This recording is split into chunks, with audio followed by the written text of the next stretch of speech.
Les pharisiens et les sadducéens s'approchèrent pour mettre Jésus à l'épreuve. Ils lui demandèrent de leur montrer un signe venant du ciel. Il leur répondit. Quand vient le soir, vous dites, voici le beau temps, car le ciel est rouge. Et le matin, vous dites, aujourd'hui il fera mauvais, car le ciel est d'un rouge menaçant. Ainsi l'aspect du ciel, vous savez en juger. Mais pour les signes des temps, vous n'en êtes pas capable. Cette génération mauvaise et adultère réclame un signe, mais en fait de signe. Il ne lui sera donné que le signe de Jonas. Alors il les abandonna et partit. En se rendant sur l'autre rive, les disciples avaient oublié d'emporter des pains.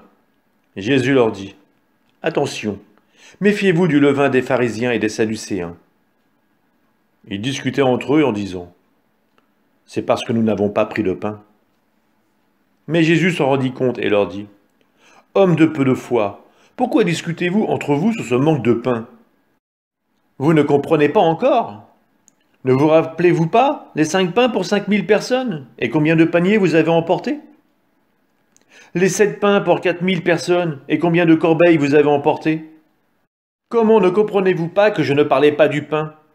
Méfiez-vous donc du levain des pharisiens et des sadducéens. » Alors ils comprirent qu'il ne leur avait pas dit de se méfier du levain pour le pain, mais de l'enseignement des pharisiens et des sadducéens.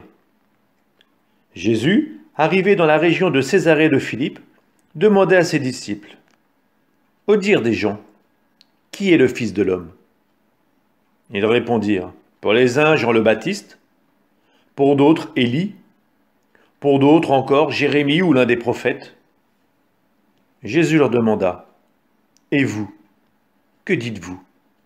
Pour vous, qui suis-je » Alors Simon-Pierre prit la parole et dit, « Tu es le Christ, le Fils du Dieu vivant. » Prenant la parole à son tour, Jésus lui dit, « Heureux es-tu, Simon, fils de Jonas. Ce n'est pas la chair et le sang qui t'ont révélé cela, mais mon Père qui est aux cieux.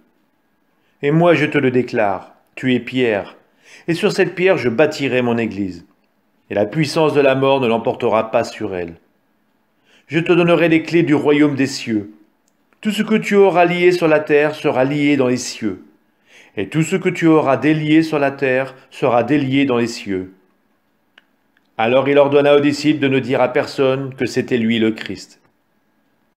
À partir de ce moment, Jésus commença à montrer à ses disciples qu'il lui fallait partir pour Jérusalem, souffrir beaucoup de la part des anciens, des grands prêtres et des scribes, être tué, et le 3e jour ressusciter. Pierre, le prenant à part, se mit à lui faire de vifs reproches. « Dieu t'en garde, Seigneur, cela ne t'arrivera pas. » Mais lui, se retournant, dit à Pierre, « Passe derrière moi, Satan. Tu es pour moi une occasion de chute. Tes pensées ne sont pas celles de Dieu, mais celles des hommes. » Alors Jésus dit à ses disciples, « Si quelqu'un veut marcher à ma suite, qu'il renonce à lui-même, qu'il prenne sa croix et qu'il me suive. Car celui qui veut sauver sa vie la perdra. Mais qui perd sa vie à cause de moi la trouvera. Quel avantage, en effet, un homme aura-t-il à gagner le monde entier, si c'est au prix de sa vie? Et que pourra-t-il donner en échange de sa vie? Car le Fils de l'homme va venir avec ses anges dans la gloire de son Père.